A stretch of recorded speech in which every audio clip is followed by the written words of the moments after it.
Hi, I'm Skip Nipper. Welcome to Skip's Corner, the podcast where I tell you about not only Nashville's great baseball history and traditions, shot to right, a one-hop liner, but certainly about its past. And you will hear a little bit about its present and future, too. Yes, he can, and makes the waist-high catch. There are great stories about Tom Wilson Park, Herschel Greer Stadium, Sulphur Dell, and the players, coaches, and fans who love everything about baseball. And every once in a while, you will get to hear from a special guest who will share their fondness and even passion for the great game. The high fly ball down the right field corner, going way back, hits a lead-off home run. I recently related my experiences at the Rickwood Classic and the MLB Rickwood game that was held back in June as I was working in guest services for a staffing company for MLB. I really enjoyed that part of it, seeing a lot of people, a lot of friends in Birmingham. It was a terrific experience for me that took me back to Birmingham's magnificent ballpark, Rickwood Field. The Friends of Rickwood, an organization formed to keep the ballpark going, they kept it alive, or MLB would never have had those games, especially the Cardinals-Giants game, an official Major League Baseball game played in Alabama for the first time.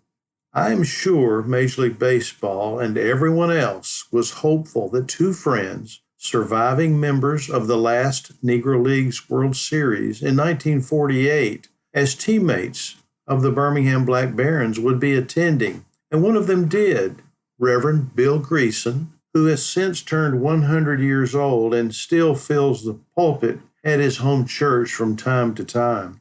Now, the other was Willie Mays, who passed away 2 days before the Major League Baseball game, leaving Greason with an historic mark as one of the oldest surviving members of the Negro Leagues, as well as the Major Leagues. I met Greason in October of 2017, although I'd heard about him.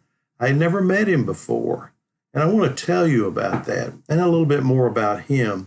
I met him when the Friends of Rickwood hosted their inaugural Southern Negro League conference, one that has not continued, but there could always be another one in the future.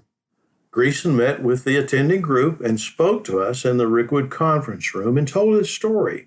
And then he took questions from everyone until it was time for him to return to his home in Birmingham.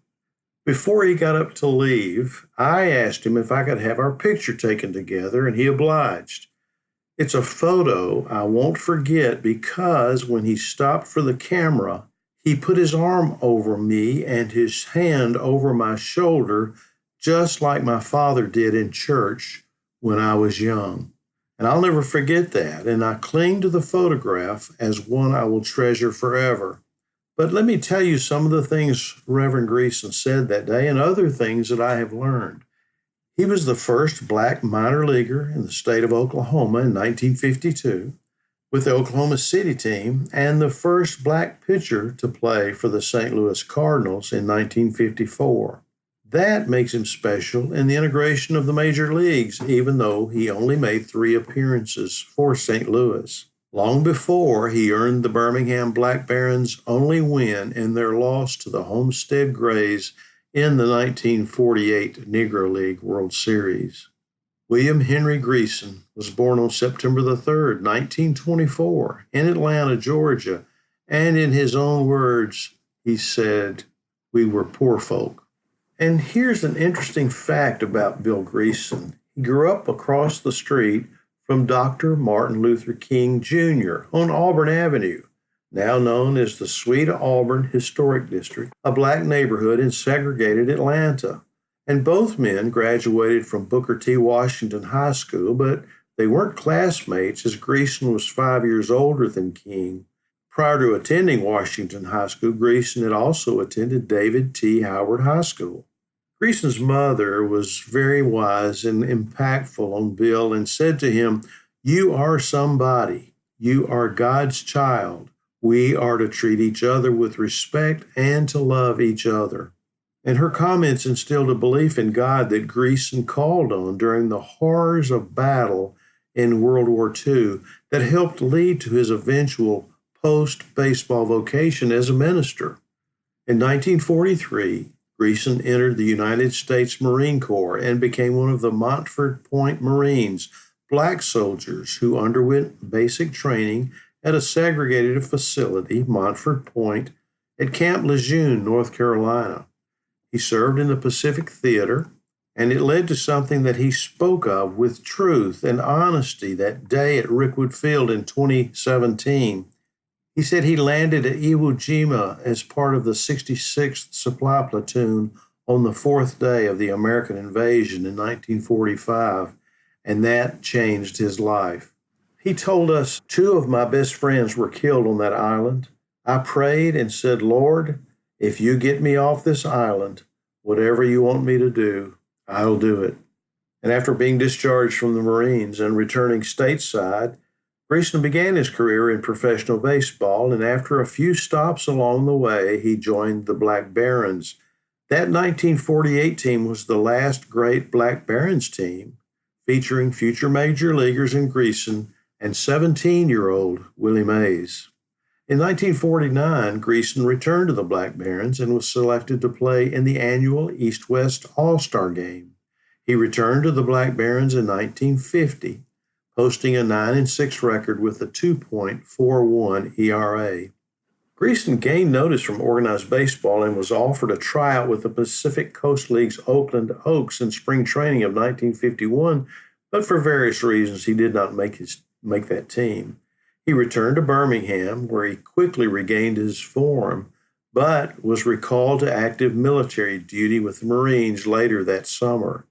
He was fortunate not to have to deploy overseas for another tour of combat, this time in the Korean War. He remembered, I had a good camp commander. He said, that's a no-win war. You stay here. I'm going to have a baseball team. And during that time, Greason played ball for the Camp Lejeune Ball Club, and he lost just once. And in one game, he won a 1-0 decision over Brooklyn Dodgers ace Don Newcomb. Now, though the integration of both baseball and the armed forces was underway, we all know Jim Crow still ruled in the South. And Greason once was prohibited from sitting with his teammates at a game in Florida. He remembered this incident as one of the few that angered him, saying, I'm a Christian man, but I wasn't Christian at that moment.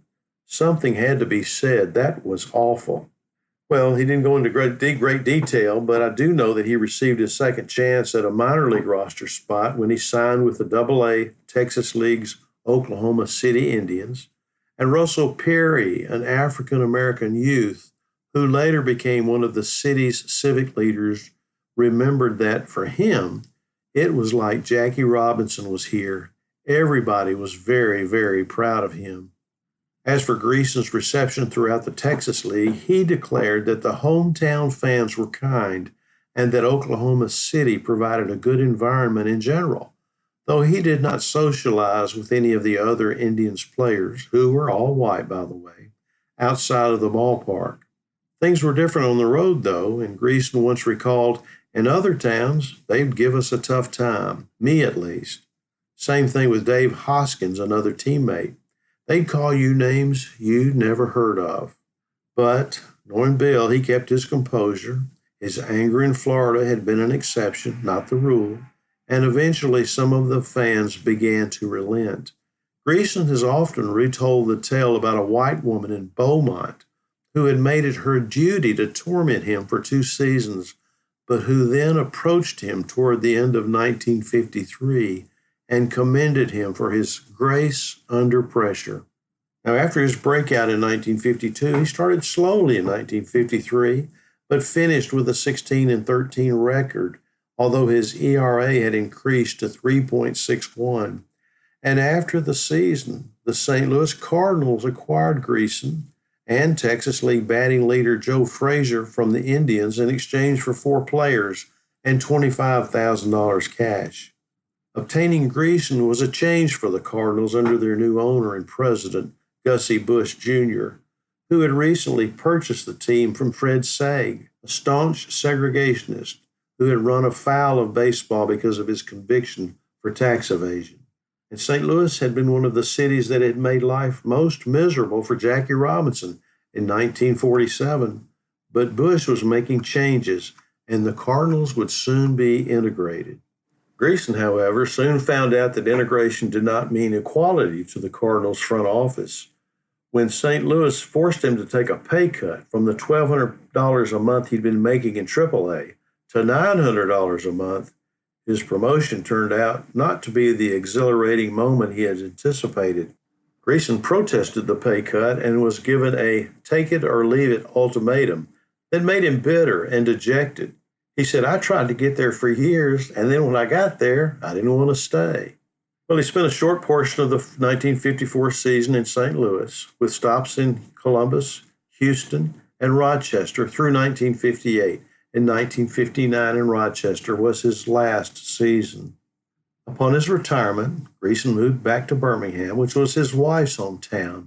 He had met her, Willie Otis, at Birmingham's 16th Street Baptist Church, very famous church, though the couple ended up being married by a justice of the peace in Mississippi in 1953. Greason felt called to the ministry and enrolled at Birmingham Esonian Baptist Bible College. After earning a degree in religion, he also completed postgraduate work there and at Birmingham Samford University. He had become a parishioner at the 16th Street Baptist Church, and by 1963 was preaching there once a month. And the church had become a meeting point for civil rights activists, including Greason's childhood neighbor, Dr. Martin Luther King Jr., and was launched into the national spotlight on September the 15th, 1963, when on that Sunday, 4 members of the Ku Klux Klan planted a bomb at the church that killed 4 young girls and injured 22 others, an act of terrorism that King called one of the most vicious and tragic crimes ever perpetrated against humanity. He was right. And in a twist of fate, Greason was not in attendance at the church on the day of the bombing. He was in Tuscaloosa as part of an organization trying to get youths involved in organized baseball programs.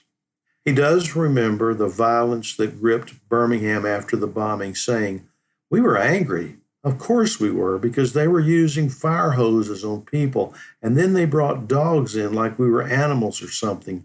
That would anger anybody." Well, Greason used his part-time pulpit to push for civil rights during those turbulent times, and he has continued to preach ever since.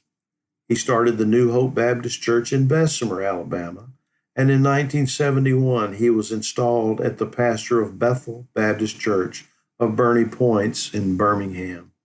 He has said about his life's experiences, "I have no regrets. I thank God for the direction he led."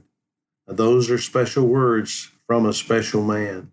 And so I come to the point where you might ask, well, where's the Nashville connection? I skipped over a little bit after he began his baseball career.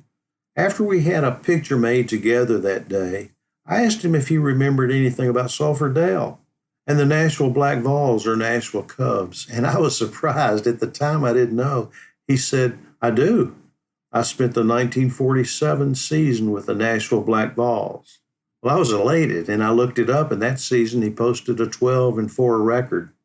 Imagine fans at Sulphur Dell during that season not imagining what a pitcher for the Black Vols might become: a U.S. Marine, a pioneering baseball player, a civil rights activist, a pastor, a husband and father and grandfather. Well, Greason has become a quintessential American. I am more than glad to have met him and blessed by the photograph I have of Reverend Bill Greason with his hand on my shoulder.